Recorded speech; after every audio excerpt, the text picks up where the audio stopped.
Everywhere we look, we see opposites: light and darkness, life and death, creation and destruction. For as long as we have been human, we have tried to make sense of these forces. We've told stories to explain the world around us and the world inside us. One of the oldest and most powerful ideas to emerge from this quest for meaning is something we call dualism. At its heart, dualism is the belief that the universe is shaped by two fundamental opposing forces. Often, we see this as a grand conflict between good and evil. It's a story that has been told in countless ways, across cultures and across centuries, suggesting it speaks to something deep within the human experience. This idea of a cosmic battle isn't just an abstract concept for philosophers to debate. It has shaped civilizations, inspired art, and guided the moral compass of billions of people. Think about it. In our own lives, we often feel pulled in different directions. We strive to do the right thing, to be kind and compassionate. Yet we also feel the pull of selfishness, anger, or fear. The dualistic worldview gives us a framework for understanding this internal struggle. It tells us that our personal battles are a small reflection of a much larger universal conflict.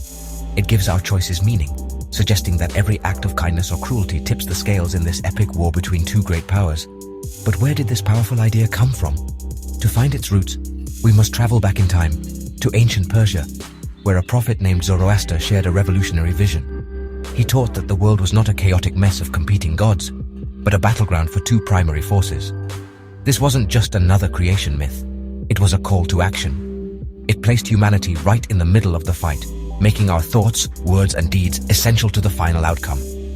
This ancient faith, Zoroastrianism, gave us one of the clearest and most influential expressions of dualism the world has ever known, an idea that would echo through the ages. From this ancient beginning, the theme of dualism has woven its way through many of the world's great religions and philosophies. It offers a compelling explanation for the existence of suffering and injustice. If a single, all-good creator is in charge, why do bad things happen? Dualism provides an answer.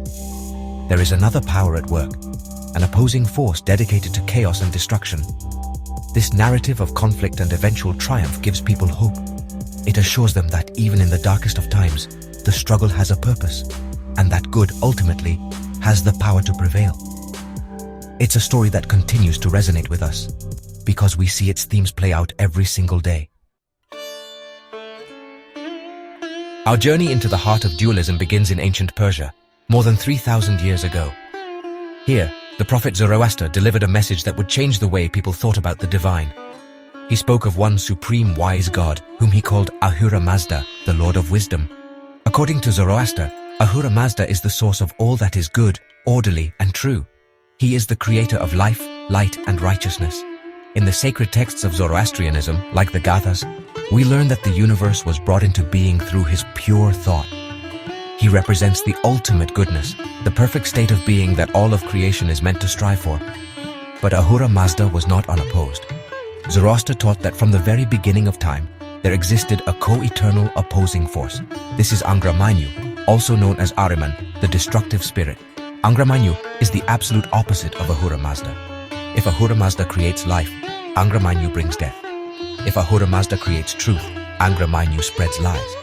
If Ahura Mazda creates health, Angra Mainyu inflicts disease. This is what we call a true or cosmic dualism. The two forces are seen as equal in power, yet opposite in nature, locked in a cosmic battle from the dawn of time until its very end. What makes this ancient belief so fascinating is the role it gives to us, to humanity. We are not simply spectators watching this divine drama unfold. We are the central soldiers on the battlefield. Zoroastrians believe that every human being is given free will, the power to choose between the path of Asha, which is truth and order, and the path of Druj, which is the lie and disorder. Every ethical choice we make, every kind word we speak, every good deed we perform strengthens Ahura Mazda and helps push back the forces of darkness. Our lives are the very ground where this great war is waged, making our every action profoundly significant. This cosmic struggle is not eternal, however. Zoroastrians believe that history is moving toward a final, decisive moment. The faith predicts a final renovation of the world, a great judgment where the forces of good will achieve a final victory over evil. At this time, Angra Mainyu and his destructive influence will be vanquished forever, and the universe will be restored to the perfect state of goodness that Ahura Mazda intended. This belief provides a powerful sense of purpose and hope. It It tells followers that their struggles are not in vain, and that a time of ultimate peace and perfection awaits, a victory they themselves help to bring about. Now, let's turn our attention to another of the world's great faiths, Christianity. Like Zoroastrianism, Christianity is filled with the language of conflict between good and evil, light and darkness.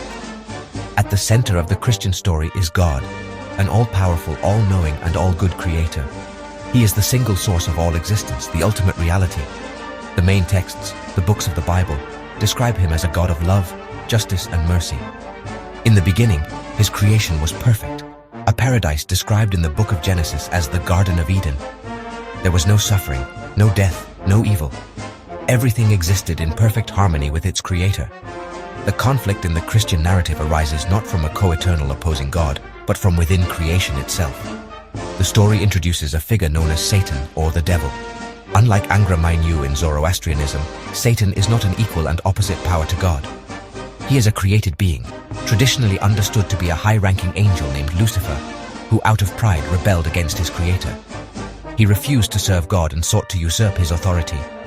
For this rebellion, he and the angels who followed him were cast out of heaven. Satan is therefore not a competing God, but a fallen creature whose power is limited and ultimately subject to God's sovereign will. This is a crucial distinction. Christian dualism is often described as a qualified or subordinate dualism. Evil, personified by Satan, is not a fundamental principle of the universe. Instead, it is a corruption of the good, a perversion of God's perfect creation. It is a rebellion, a shadow that exists only because there is a light to cast it. This framework maintains a strict monotheism, the belief in one God. God remains the sole ultimate power. The struggle is real, and Satan is presented as a powerful adversary who tempts humanity and brings chaos and suffering into the world. But he is never, ever God's equal. He is a temporary usurper, not a rival king. Humanity, just as in the Zoroastrian tradition, is placed at the center of this conflict. According to Christian belief, Satan tempted the first humans, Adam and Eve, to disobey God, which introduced sin and death into the world. This event, known as the Fall, fractured the perfect relationship between humanity and God. Christians believe that people now have a fallen nature, a tendency towards sin, and are caught in the struggle between following God's will and giving in to temptation. The life of a believer is seen as a spiritual warfare, where they must actively choose to align themselves with God and resist the influence of evil, aided by divine grace. When we place the stories of Zoroastrianism and Christianity side by side, we see a fascinating tapestry of similarities and differences. Both faiths present a universe defined by a profound moral conflict. They both give humanity a central, active role in that conflict, emphasizing free will and the importance of ethical choices. In both traditions, believers are called to align themselves with the side of good to combat the forces of evil, and both look forward to a final, decisive victory where good will ultimately triumph and evil will be eradicated forever. This shared vision of a cosmic battle with a hopeful conclusion speaks to a deep human need for justice and purpose. However, the nature of the dualists themselves is fundamentally different. In Zoroastrianism, we have a classic dualism. Ahura Mazda, representing good, and Angra Mainyu, representing evil, are two original uncreated spirits, co-eternal, and for a time, equal in power. Evil is a fundamental principle of existence. In Christianity, the dualism is subordinate. God is the one, uncreated, all-powerful creator. Satan is a created being who chose to rebel. Evil is not a fundamental principle, but a corruption of good. This difference is critical. For Zoroastrians, the fight is between two opposing gods. For Christians, it is a fight between the creator and a rebellious creature. So if we look at the key features, in Zoroastrianism, the nature of evil is a co-eternal uncreated force, Angra Mainyu. In Christianity, it's a created being's rebellion, Satan. The power dynamic in Zoroastrianism is good versus evil as equal but opposite forces, while in Christianity, God is all-powerful and evil is subordinate. The origin of conflict in Zoroastrianism existed from the very beginning of time, but in Christianity, it began with a rebellion within creation. The human role in Zoroastrianism is to choose good and aid Ahura Mazda's victory, while in Christianity, it's to choose God and resist Satan's temptation. As for the resolution, Zoroastrianism describes a final battle where good vanquishes evil. and Christianity speaks of a final judgment where God vanquishes evil. Given that Zoroastrianism is the older faith, many scholars believe its ideas may have influenced the development of Jewish and later Christian thought.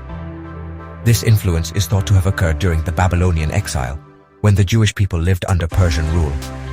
It's during this period that concepts like a powerful evil adversary, a final judgment, a savior figure, and the resurrection of the dead became more prominent in Jewish thinking. These ideas then flowed into the stream of beliefs that formed early Christianity. The figure of Satan, for example, evolved from a simple accuser in earlier Jewish texts to the powerful cosmic adversary we see in the New Testament, a figure who bears a striking resemblance to Angra Mainyu. So why in our modern scientific age do these ancient stories of a cosmic war between good and evil still hold such power over us? It's because they speak to the very core of our shared human condition. We don't need sacred texts to tell us that the world contains both breathtaking beauty and unspeakable suffering.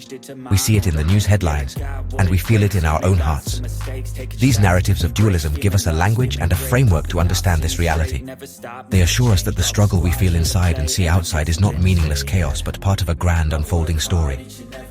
These beliefs provide a powerful moral compass. By personifying good and evil, they make abstract ethical principles tangible and urgent. The idea that our choices contribute to a cosmic battle gives our actions weight and significance. When you believe your kindness strengthens the forces of light, or that your anger feeds the darkness, it changes how you move through the world. This framework encourages personal responsibility and moral courage. It calls on us to be heroes in our own lives, to stand for what is right, even when it is difficult, because something much larger than ourselves is at stake. It transforms everyday life into a sacred duty. Furthermore, these stories offer profound hope. Both Zoroastrianism and Christianity, despite their differences, are ultimately optimistic. They promise that the struggle will not last forever. They assure believers that no matter how powerful evil may seem, its reign is temporary. A day of reckoning is coming when justice will be served, suffering will end, and good will triumph decisively. This ultimate hope can be a powerful anchor in times of personal tragedy or societal turmoil. It provides the strength to endure hardship and to continue fighting for a better world, believing that these efforts are aligned with the ultimate destiny of the universe. In the end, whether we see the battle as a fight between two gods or between a creator and his fallen creature, the story is one that resonates across the ages. It is the story of our own struggles, our own hopes, and our own capacity for both great good and great evil. It reminds us that we have a choice. We can choose to build or to destroy, to heal or to harm, to love or to hate. The battle between good and evil is not just a story from an ancient past.